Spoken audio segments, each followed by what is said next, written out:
Y nosotros referir así, también ligeramente a anticótico y antiparasitario. Cuando hablamos de micosis, nos referimos a las infestaciones por hongos. Los términos son un poco complejos. Normalmente cuando hablamos de bacterias, virus, el concepto de enfermedad puede leerlo como infección. Pero cuando se trata de parásitos, hongos, se habla de infestación. Pues, tampoco es un error decir pues, que porque decimos infecciones o una infección micótica estamos equivocados, no, sino que digamos, la forma más apropiada de llamarlo desde el punto de vista técnico es una término de infestación. Bueno, pues y estos agentes patogénicos son antiguos, muy antiguos, posiblemente como los virus, y son de tipo de naturaleza vegetal, básicamente, o un estado intermedio tienen. Y también actúan casi de modo parasitario, llegan a producir infecciones que están muy relacionadas a las fallas de la protección cutánea. Es decir, me refiero a los dermatofitos, a los hongos comunes que nos infectan la piel, la madera, las uñas, pelo. Y si bien es cierto, no ocasionan infecciones graves, ¿no? Poquísimas, ¿no? Los casos de infecciones severas. Pero cuando hay inmunodeficiencia, ahí la cosa cambia. Son muy oportunistas para afectar a este tipo de pacientes y ahí sí son gravísimos, no matan los pacientes. Y hacen infecciones o infestaciones sistémicas, ya no se localizan en un determinado órgano, sino en todo el organismo y es tremendamente catastrófico. Por lo tanto, tenemos antimicóticos que pueden ser aplicados con eficacia en las infestaciones cutáneas, por ejemplo, tópicamente, son excelentes. Pero hay que considerar una cosa así, la piel es un órgano que se renueva de manera muy dinámica, que está permanentemente digamos, eliminando capas celulares y renovándose. Y estos hongos, especialmente los dermatofitos, tienen la particularidad de meterse en las capas profundas y ahí se van reproduciendo y multiplicando. Entonces nosotros podemos curar externamente las micosis, podemos dejar la piel aparentemente limpia, pero sigue saliendo del interior y nuevamente se reactiva. No es que estén haciendo resistencia, sino simplemente que son los hongos que no han sido afectados por las cremitas que normalmente usamos para la terapia tópica o loción. Por lo tanto, quiero empezar así diciendo categóricamente que salvo rarísimas excepciones, un problema micótico puede sanarse solamente con aplicaciones tópicas, pero después no, por favor. Tiene que ser obligadamente mixto, sistémico, para que en la capa profunda se ingrese el medicamento y tópicamente para curar la curación y dar mejores resultados cosméticos, porque los problemas de hongos afectan notablemente la piel, la ponen muy antiestética, alteran la estructura, por ejemplo, de las uñas. El pie de atleta es uno de los hongos más comunes que ocurre generalmente en los jóvenes, especialmente en los deportistas que están usando zapatillas permanentemente. A veces ni se saca ni para dormir las zapatillas y guardan mucha humedad local. Y tampoco son muy fieles a la higiene y entonces hay factores que hacen difícil la erradicación de los hongos. Una vez que infectan la piel y las faneras como los uñas, si no se aplica tratamiento sistémico y metódico, no desaparece nunca. Siempre está dándole problemas al paciente y reagudizándose porque, para colmo, se agregan infecciones bacterianas. Bien, entonces aquí estamos señalando que hay antimicóticos sistémicos que lo podemos usar obviamente para infecciones globales. Hay varios tipos, como vamos a ver ahí. Penicilina B es un antimicótico de uso potente para vía sistémica, y también algunos que tienen una presentación doble. Por ejemplo, los imidazole como el ketoconazol tienen presentación dermatológica y sistémica. Y estas de acá, que son los más usados y los más activos para infestaciones del tipo de piel y faneras. En verdad, debo empezar remarcando que la terbinafina es posiblemente en la actualidad el antimicótico para dermatofitos que afecta a la piel fundamentalmente, más activo, más usado, más eficaz que existe, ¿sí? La terbinafina.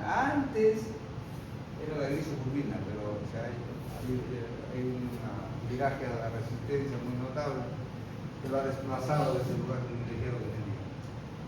Y estos son antimicóticos fundamentalmente tópicos. Ahí verán ustedes que también la motricina B, la nistatina, que no sale en esta quiebre de pantalla.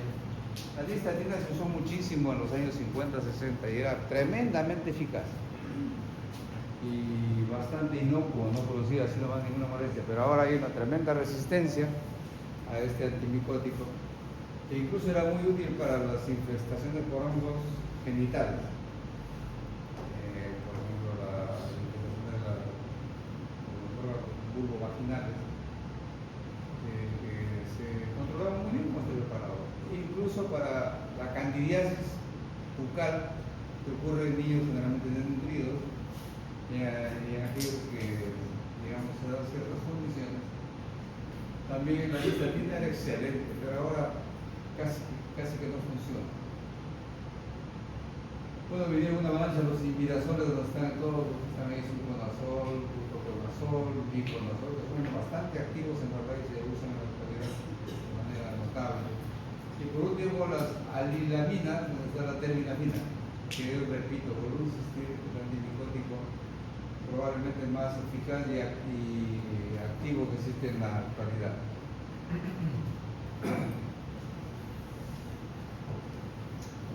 Hay un grupo que le llamamos triazoles, donde destaca el fluconazol. El fluconazol casi que se ha restringido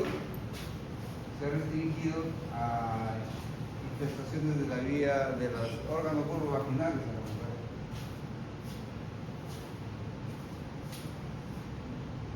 Y tiene una farmacocinética muy especial, el fluconazol. O sea, casi exclusivamente es para Candida albicans, esta monilia que infecta mucho los genitales femeninos. Pero aquí, por favor, me interesa precisar esto. La infestación por Candida albicans, si bien es cierto en casos extraordinarios, se puede transmitir de individuo a individuo, incluso de varón a mujer o de mujer a varón, y se tiene un comportamiento algo así como ITS, pero no necesariamente es ITS. No podemos ni debemos generalizar que una mujer que tenga sintomatología de candidiasis tiene una ITS. Y esto es temerario, incluso, desafortunadamente muy común. Si hay una jovencita, mujer de vida sexual activa que tiene flujos que son muy característicos, probablemente alguna de ustedes lo ha tenido, pero no necesariamente porque tengan actividad sexual. Este hongo que tiene una naturaleza que le llamamos monilias, es una monilia, vive, es parte de la flora, incluso intestinal y de la flora vulvovaginal. Y aquí quiero detenerme en verdad porque lo amerita esto, lo que tal vez ya he repetido en alguna ocasión, que es la flora vulvovaginal, que es parte del llamado ecosistema vulvovaginal, que está constituido por la flora vulvovaginal y la condición de acidez en famoso pH. Esto por favor quisiera que no lo olvides, ¿sí? Porque siguen cometiendo barbaridad y media conceptuales e incluso terapéuticos sobre esto. Entonces, como parte del ecosistema vulvovaginal y parte de la flora vulvovaginal, encontramos obligadamente ahí a la candidatina. Y si ustedes revisan van a encontrar que la flora vulvovaginal es múltiple. Ahí encuentran micoplasmas, encuentran incluso hasta estafilococos aureus como parte de la flora normal. Encuentran Gardnerella, encuentran hasta Escherichia coli. ¿Por qué? ¿Por qué habría Escherichia coli en la flora vulvovaginal? Imagínate, ¿dónde encontrarías tú normalmente la Escherichia coli? ¿En qué terreno orgánico? En la flora anal, porque sale con la deposición primaria. Escherichia coli significa coli, que vive en el colon. Ese es su mundo natural. Y de ahí a los genitales, ¿qué distancia hay? Casi cero. Por lo tanto, invade y se introduce en la vulva y la vagina. Y está viviendo en equilibrio. De repente hay algún factor que desequilibra el sistema ahí, y entonces se aprovecha porque son gérmenes oportunistas y proliferan más de la cuenta y comienzan a dar molestias. O a lo mejor la mujer usa corticoides, a lo mejor es asmática, a lo mejor es diabética, a lo mejor es desnutrida, a lo mejor es alcohólica. Entonces, rapidísimo esta Candida albicans, que es parte de la flora natural, se convierte en patogénica y produce la famosa moniliasis. Esto ya se deriva en una patología que es la moniliasis o candidiasis vulvovaginal. Y comienza a dar molestia. El descenso del flujo que ocasiona la monilia es muy típico, es igualito a la leche cuando se corta. ¿Sí? Cuando se leche corta, igualito, tiene una formación serosa y coágulos de la proteína de leche, de la caseína. Y tiene un olor muy especial, un olor medio dulzón y agrio. Y da un prurito, pero extraordinario, extraordinario. Entonces la mujer ahí reconoce que está con la moniliasis. ¿Cuál es la barbaridad conceptual que ahí se encuentra? Que la mayor parte de médicos le dice, estás con tu candidiasis vulvovaginal y esto necesita un tratamiento inmediato, pero este tratamiento tienes que compartirlo con tu pareja, si es que tiene, porque te va a contagiar a tu pareja. Listo, ahí no puede quedarse el discurso. Pero ¿qué entiende la mujer? ¿Qué entiende? ¿Qué se proyecta en la relación de pareja? En que este individuo, su pareja, le debe haber transmitido el hongo que ha adquirido de otra pareja. Y no saben la cantidad de conflictos y situaciones incluso peligrosas y delicadas que ocurren sobre eso. Yo trabajo mucho en el área ginecológica, como les digo, en el servicio de mi padre, profesional de salud sexual y reproductiva, y ahí no se imaginan ustedes la cantidad de conflictos que tenemos que tratar de controlar. Se acusan violencia por un lado, por otro. Y si es el varón, peor, pues, como el machazo, dice, me sacaron la vuelta. Y se hacen líos tremendos. Y todo ocasionado por una estupidez médica. No, por favor. No es ITS, eso es lo que quiero que ustedes entiendan. Y por lo tanto, de ninguna manera significa que haya tratamiento de pareja. Por favor, jovencitos, eso es clave, ¿sí? Para no cometer brutalidades. Entonces, una vez que damos un tratamiento, que generalmente puede ser local y sistémico, generalmente es mixto, se controla rapidísimo. Y ahí el agente fundamental es el fluconazol. Cuando surge el fluconazol, escúchenme bien, una sola cápsula que tiene 160 miligramos de fluconazol, suficiente, jóvenes, monodosis, y ahora se acabó el programa. En casos extremos se da dosis repetidas cada semana, si es que a lo mejor las condiciones no son las adecuadas. Por ejemplo, si una mujer es diabética, ahí va a ser un poco rebelde, que se desaparezca con una sola dosis se puede pero cada semana. Pero ustedes van a ver y van a probablemente ser tentados a usar dosis seguidas cada día, por ejemplo. Muchas recetas que hay por ahí torpecísimas cada día. Por fortuna no es dañino. Pero suficiente, repito, una monodosis o a lo mucho, con 14 semanas de flujo nasal. Se ha manipulado tanto este medicamento, se ha manipulado tanto, y ahora hay mucha resistencia. Y ya tenemos que pasar a otro, que es un pariente antimicótico, que es el itraconazol, que está por ahí. Bueno, ese es su efecto, la cantidad de hongos afecta.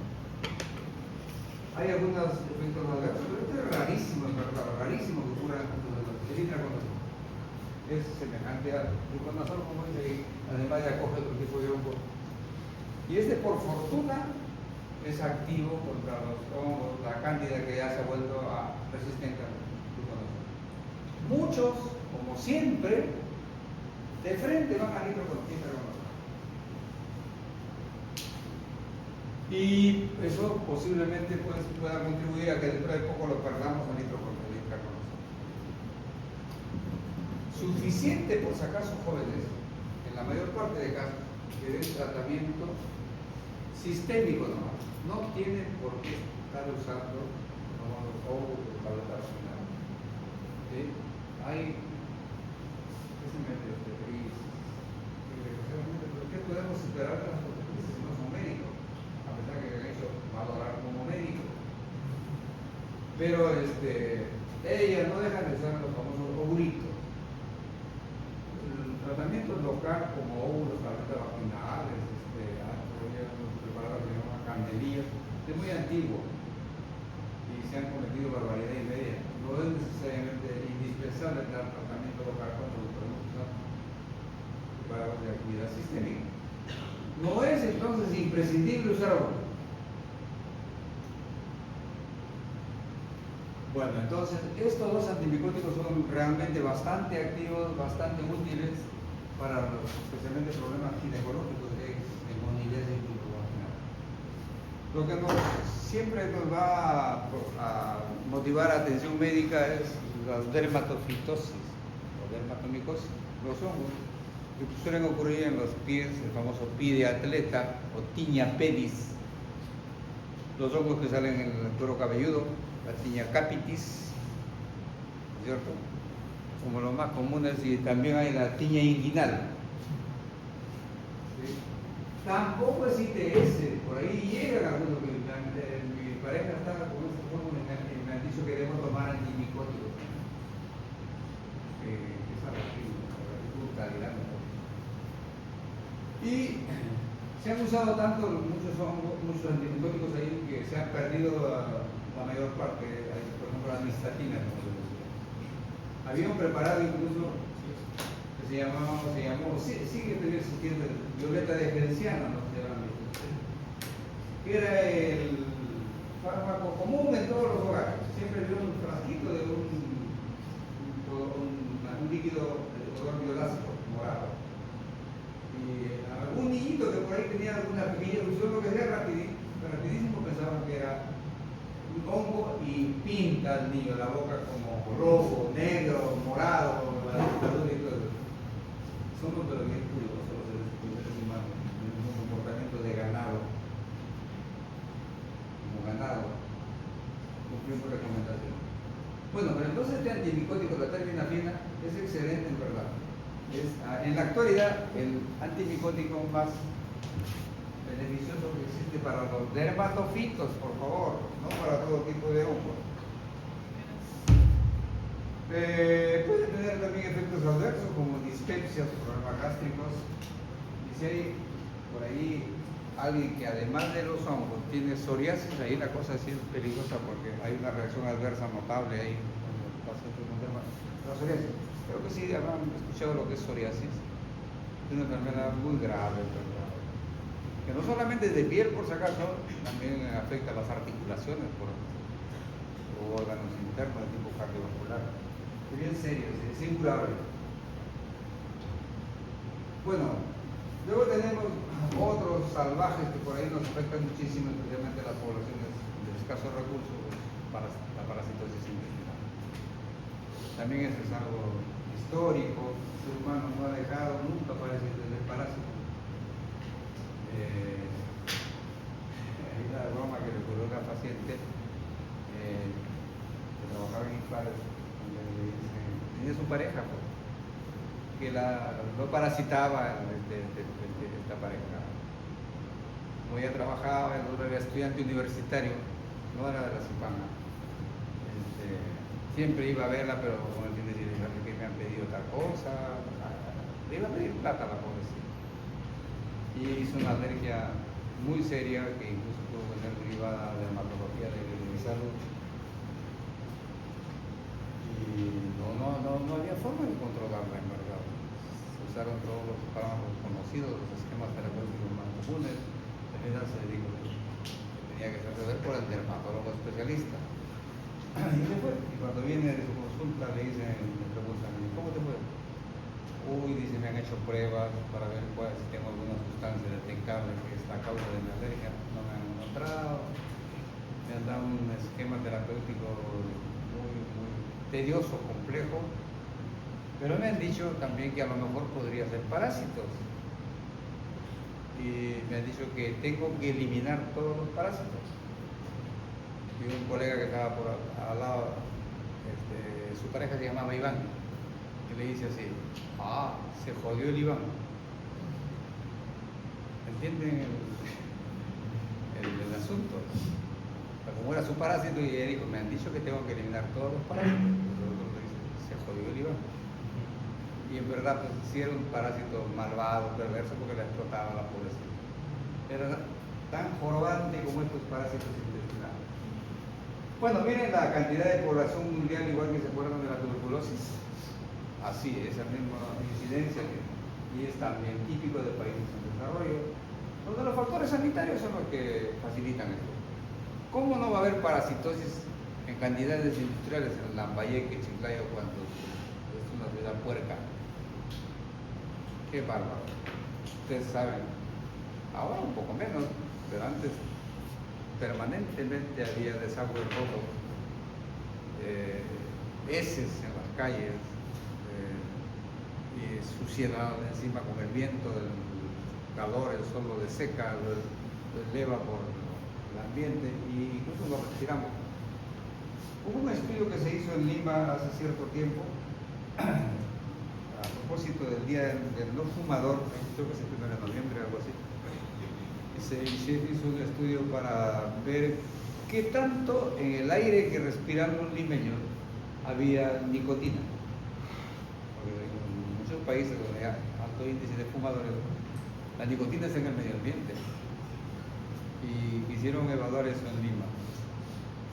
Tomaron muestras de varios sitios de aire ambiental y cuando se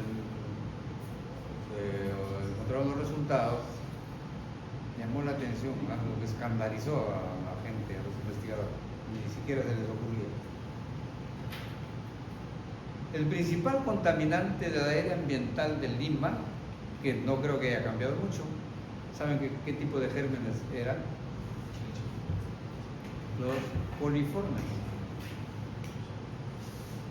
O sea, el Escherichia coli, la Klebsiella, todo lo que están los gérmenes están en la deposición, en las heces fecales. ¿Y cómo se explicaba eso? Porque Lima, pues la Lima moderna es bonita, lo que quieran ustedes, pero los cinturones periféricos, ay, mi madre, si algunos se van por ahí por el Cerro San Cosme, por ejemplo, pues, bárbaro, terrible, ¿eh? Y ahí creen que hay desagües. Pero ahora en la zona ya que está más cercana a los cerros, los arenales, la gente sale a defecar generalmente en las noches, cerca de a la vuelta de su casa. Al otro día esas deposiciones se desecan con el sol inclemente que hay en Lima, los vientos que vienen de la costa, las cerquísimas nomás ahí en la ciudad, lo pulverizan las deposiciones y la corriente de aire da vuelta y lo regresa al borde de playa, vuelta el aire lo trae y así está haciendo un circuito permanente. Entonces la gente está respirando el aire ambiental de Lima completamente lleno de coliformes. ¿Y qué creen ustedes? ¿El chiclayo es diferente? Es terrible, en verdad, ese tipo de problemas.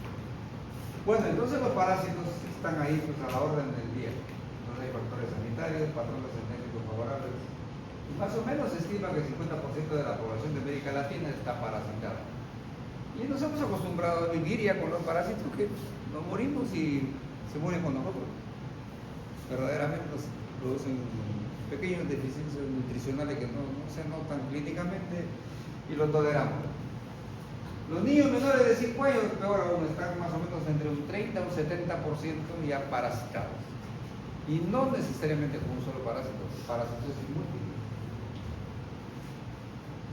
Ahí tenemos una miradita, las características de los parásitos comunes son protozoos, algunos y otros son helmintos, o sea, gusanos. Helmintos son gusanos. Ahí están sus características, cómo se multiplican. Son intracelulares los protozoarios y los helmintos son extracelulares porque es demasiado grande para que ingresen dentro de una célula. Pero hay un parásito que sí hay que destacarlo, que no solamente afecta, digamos, como comensal, la luz intestinal, sino también a nivel sistémico y tiene una particularidad de ingresar al hígado. Y ahí sí produce problemas gravísimos, por ejemplo, un absceso hepático que hace obligado que intervengan quirúrgicamente al paciente. Y efectos sistémicos que pueden también provocar infecciones graves en los pacientes. Bien. Hay antiamibiasis contigo. Aquellos que actúan solamente en la luz intestinal son los luminales, como el furbato de hidroxalida. Los sistémicos, que se tienen que administrar por vía oral y actúan a nivel sistémico general, la hidrometina, la cloroquina. Y mixtos, que actúan tanto en la luz intestinal como a nivel sistémico, como el metronidazol y algunos parientes de este preparado. Ahí están los nitroimidazoles. Bien, yo le quiero que se fijen en el espectro. El metronidazol y el tinidazol, que son muy parecidos, actúan sobre la disentería mediana, sobre la Giardia lamblia, que es el parásito más frecuente de todos los protozoarios que hay en el país. La amebiasis invasiva, la tricomoniasis, que incluso llega a ser una ITS, la tricomoniasis sí es una ITS. ¿Sí? Y el otro grupo del dormidazol y el seinidazol, también un espectro parecido, disentería mediana y amebiasis. Y por aquí, debo mencionar, bueno, eso sería el espectro, ahí está.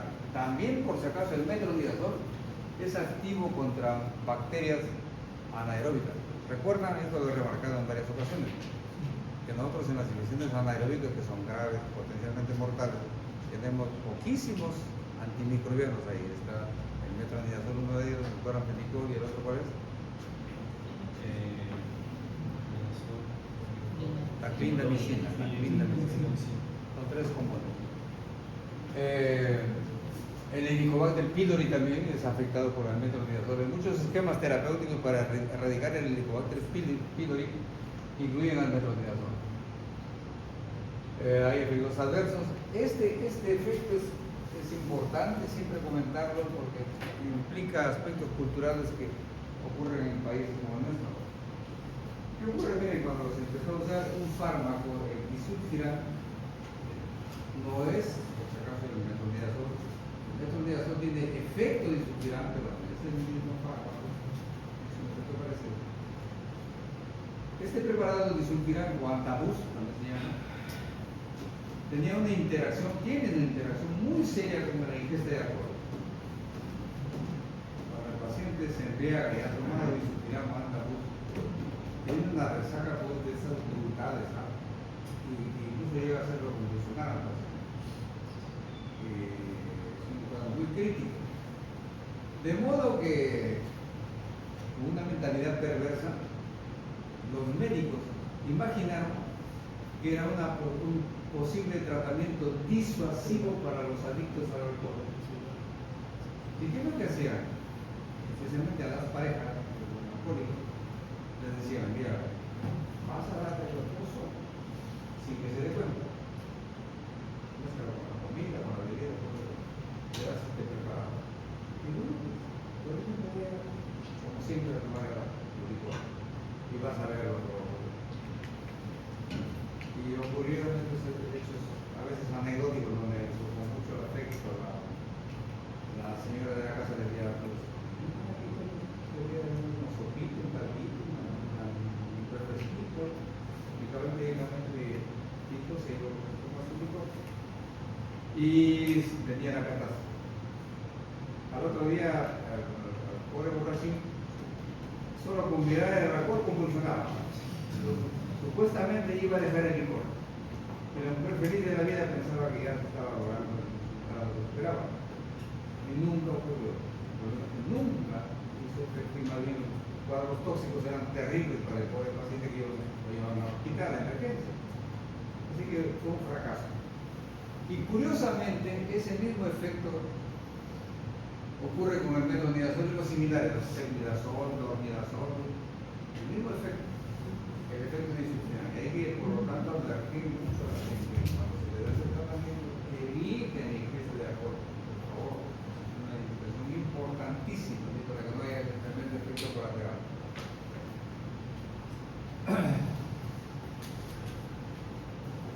Otras acciones, ojo, estos traídos del proyecto láser son demostrados mutagénicos y demostrados carcinogénicos. O sea, sí, está demostrado que inducen cuando se usan frecuentemente, a veces incluso con dosis altas, es una posibilidad que haga cáncer el paciente o que su prole venga con alteraciones genéticas.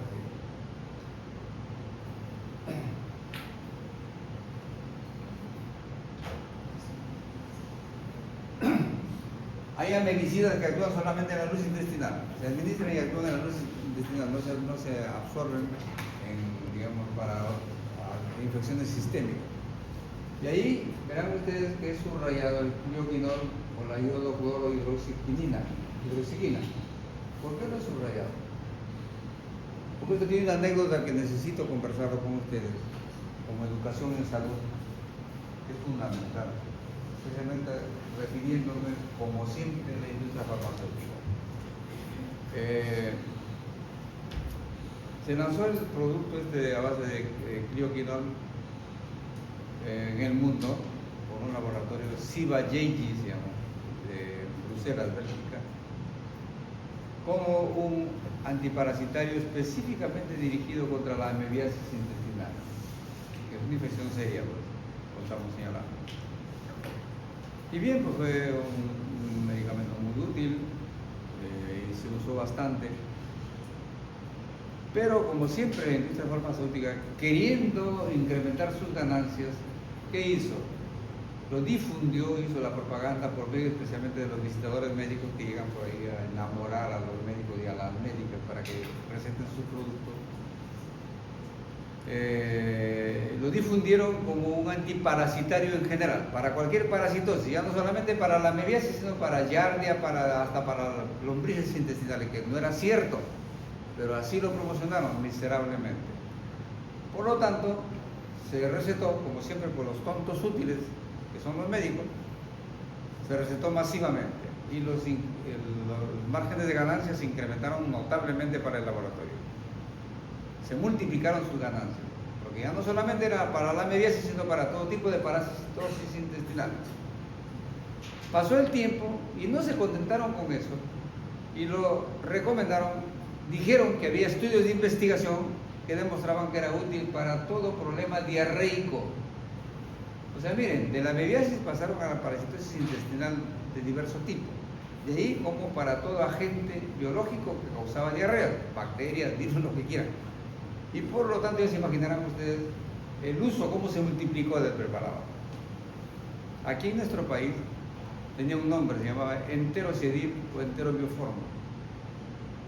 En los fenómenos del niño, hasta el último que ocurrió en el año 89, particularmente en el 82, el Ministerio de Salud, escúcheme bien, nuestro Ministerio de Salud repartió a todas las víctimas del fenómeno del niño, especialmente en esta zona norte, fue donde más azotó el fenómeno del niño, repartía, así como les daba sobrecitos de sales de rehidratación oral para los niños deshidratados, dosis de clioquinol.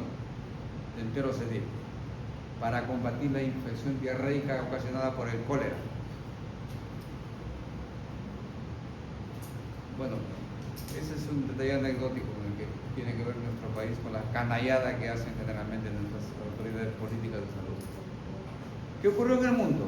De tiempo atrás, escúchenme, años atrás, en Japón, que es un país serio, que obviamente tiene un muy buen sistema de salud, encontraron una nueva enfermedad que le llamaron SMUN.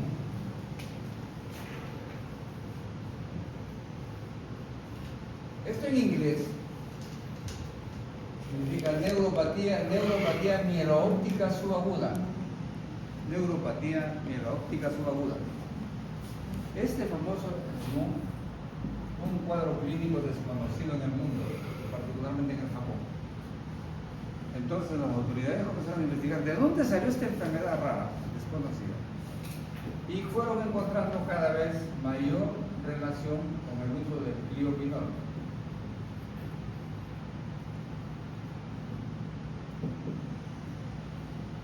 Así que entonces comenzaron a averiguar en el laboratorio qué estudios de investigación tenían, especialmente cuando estaban experimentando el medicamento, estudios preclínicos. Y el laboratorio, miren, a esto quiero ir, el poder económico que tienen estos grandes laboratorios mundiales, como por ejemplo como Pfizer, como Bayer, como Lilly, como Grünenthal y otros más, Upjohn, por ejemplo, son poderosísimos. El gobierno japonés, país de primer mundo, ¿ustedes creen que pudo abrir su información de este laboratorio para ver ellos mismos qué experimentos habían hecho antes? No. Demoró 10 años, imagínense un país pichiruchi como el Perú que le haga una denuncia a este laboratorio, una patada y ni siquiera le hacen caso a la denuncia. A Japón le demoró 10 años. Y en los 10 años, ¿qué encontraron? Que precisamente la causa de este glioquinol. ¿Y cuál fue la evidencia de peso mayor? Que realmente denunciaron al director técnico del laboratorio, un reconocido médico de apellido Consol. El nombre no me acuerdo. Y él confesó que en los estudios preclínicos, cuando todavía no se hacía la venta al mercado, no se comercializaban los medicamentos, y habían encontrado en animales de experimentación toxicidad neurológica seria.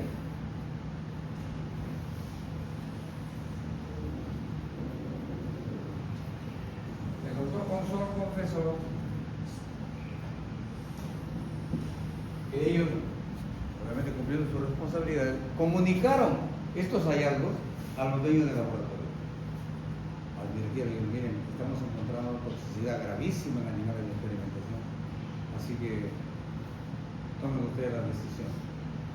¿Qué creen que recibieron como orden? Los dueños del laboratorio, Ciba y dieron la orden estricta de que desaparezcan toda esa información, y él repitió este término, porque necesitamos debemos recuperar los costos de inversión.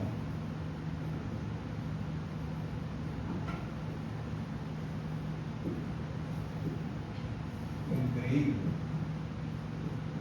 No, por favor, ¿cómo vamos a paralizar esta investigación cuando hemos invertido tanto? Y en verdad eso es cierto, sin que esto signifique un atenuante.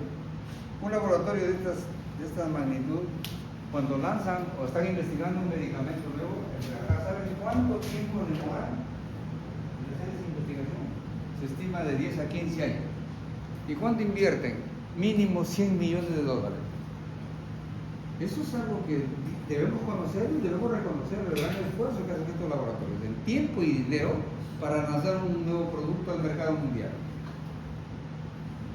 En compensación a eso, la legislación internacional, ¿qué hace? Les da la potestad, escúchenme bien, de que durante 20 años ellos sean los únicos que pueden comercializar ese producto. Ningún laboratorio en el mundo está, digamos, permitido que pueda producir algo de competencia. En esos 20 años, ¿cuánto creen que obtienen de ingresos rebasan N veces los 100 millones de dólares.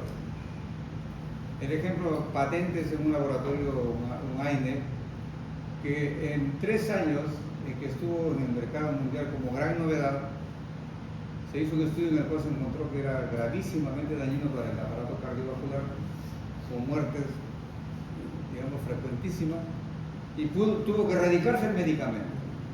En esos 3 años de vigencia que tuvo ese medicamento, ¿saben cuánto fue la ganancia? 2 billones de dólares. Para que vean cómo se recupera tan rápidamente y no se necesita tanto tiempo, como dice la legislación internacional. Pero el poder económico de estas empresas es inmenso. Entonces, esta es la historia del cloroquinol que siempre, hasta que muera, lo contaré para que sepan ustedes lo que hay detrás de la industria farmacéutica. Por favor. Entonces, esa es la historia de este preparado por ahí que les he traído en este caso, subrayado. Bueno, tenemos los gusanos, vulgarmente llamados gusanos los enmitos. Ahí tenemos 2 tipos, los nematermitos y los platermitos. Los nematermitos son los gusanitos estos redondeados, ¿cierto? Como fideos, lombriz intestinal, ascarilumbricoides, oxuros, etcétera, etcétera. Ahí está. Y los platermitos, que son los planos, que son las tenias, fundamentalmente las tenias y los tremátodos, como los esquistosomas. Bueno, entonces, este tipo de parásitos, que no son protozoarios, también generan grandes problemas de salud pública en países particularmente como los nuestros. Tenemos niños en nuestro país que no tienen un solo tipo de parásitos, ¿no? Parasitosis múltiple. Y el estado nutricional de esos niños obviamente no debe ser apropiado. Y particularmente son afectos de anemia crónica. La desnutrición a esa edad, a los niños menores de 3 años, 5 años, afecta notablemente el desarrollo intelectual. Ese es el problema de los parásitos. No nos mata, pero nos hace perder capital humano. Esos niños que sufrieron parasitosis especialmente masiva antes de los 5 o 6 años de edad, nunca, escúchenme bien, nunca serán realmente inteligentes tal como pudieron ser. Está demostrado. Los primeros 5 o 6 años son críticos en la niñez mundial, particularmente en países como estos. Bueno, entonces estos parásitos son muy comunes y tienen ese impacto en el desarrollo social y económico de un país. La OMS hace tiempo ya ha anunciado que para los gusanos, especialmente los lombrices, no hay fármaco más apropiado que el albendazol, el levamisol, el mebendazol, etcétera, etcétera.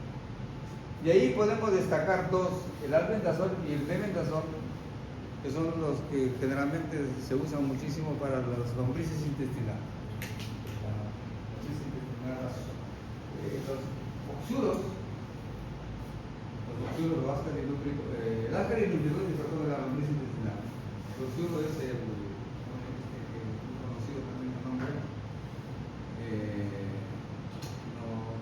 generalmente es aquel gusanito chiquitito que generalmente en las noches sale por la región anal y produce un prurito intenso.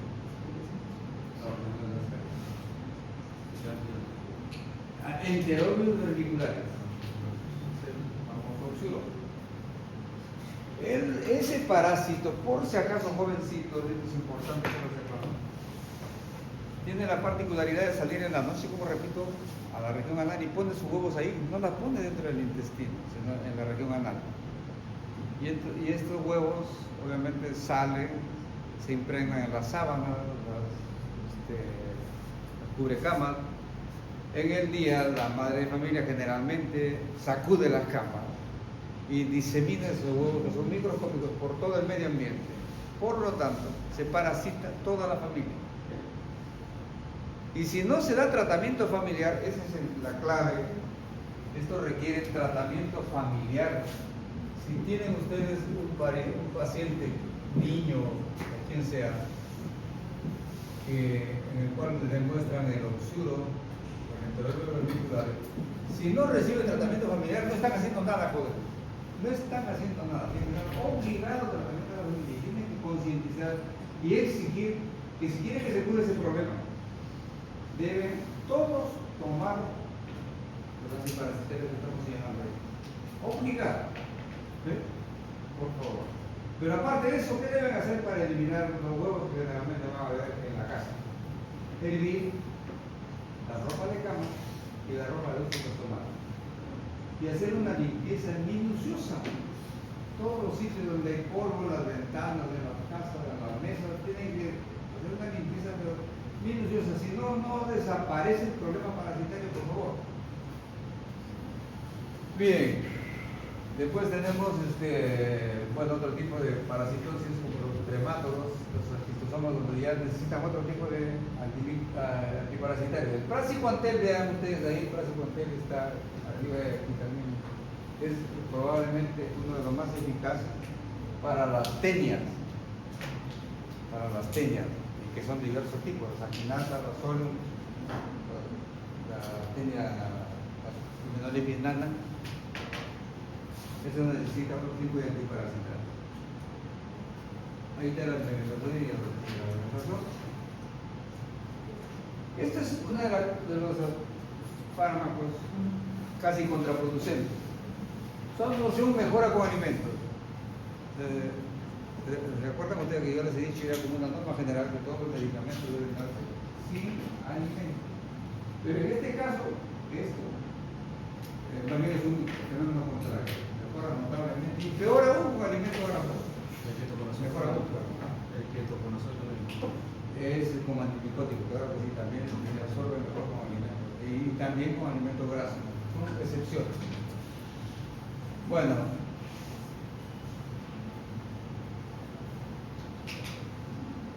Ahí me detengo por aquí antes de pasar a praziquantel de lo que son las políticas de salud. Nuestro Ministerio de Salud, cuando va especialmente a las áreas rurales, el campo, a todos los niños le dan alimentación. ¿Sí? Dice, campaña de desparasitación. Ya es prácticamente una gran labor que hacen ellos, según piensan, desparasitando a todos los niños. Eso siempre y cuando tuviéramos solamente un tipo de parásitos. Pues. Pero esos niños ya desde el inicio tienen diversidad de parásitos. Así que están solucionando un mínimo problema, ¿no? De la parasitosis intestinal. Para que haya una verdadera erradicación de los parásitos, ¿qué tendría que hacerse? Tratamiento individual. Las campañas funcionan casi más como una especie de impacto político. Tiene que ser tratamiento familiar, por ejemplo, puede ser que un niño tenga enteroides ventriculares, y a lo mejor también otro puede ser que tenga la cáncer, otro puede ser que a lo mejor tiene una astenia. Entonces cada uno tendrá su manejo particular. No pueden basar su trabajo médico en generalizaciones de diagnósticos ni de tratamientos. Tienen que ser, recuerden siempre esto, por favor, tratamiento individual. Bueno, el praziquantel es muy activo especialmente para nematelmintos, especialmente para platelmintos. ¿Cuáles son las? Que son planos, tenias. Las tenias. No hay mejor antiparasitario por si acaso para las tenias, saquinata, solium, fasciolas. ¿Sí? ¿Conocen lo que son las fasciolas? Las fasciolas de hepática. Responden muy bien al praziquantel. También ahí se absorben muy bien, no hay trastornos tóxicos muy notables, y eso es el tema de parasitosis. Pero que no tenemos más temas, ¿no? Bueno, entonces estos problemas jovencitos, como verán, tienen su tratamiento farmacológico, que ya lo hemos explicado. Pero dense cuenta de que en el trastorno, ¿cuál es el problema central? Las condiciones ambientales. Y mientras no mejoren las condiciones de vida, realmente va a haber solución para este tipo de problemas. Nunca. Así que no perdamos de vista eso. Si no se mejora la condición de vida de las poblaciones marginales, nunca van a desaparecer estos procesos. Y seguiremos consumiendo medicamentos y medicamentos toda la vida, eternamente, enriqueciendo laboratorios farmacológicos y dando un beneficio mínimo a la población. Bueno, jóvenes, entonces, como algo así, comenzamos a estar ahí, no debemos de seguir. El sábado, como vamos a ver el examen, A las 7. lo tengo listo por la cámara, ¿6? ya me dieron las aulas. Doctor, ¿es a las 6 o a las 7, doctor? Ya a las 6. A las 6. A las 6 de la tarde. Yo dije 7. Aquí lo tengo ya casi cada mañana.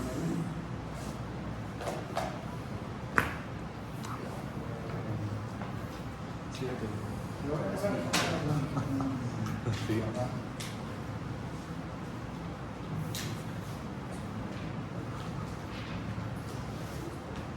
Bueno,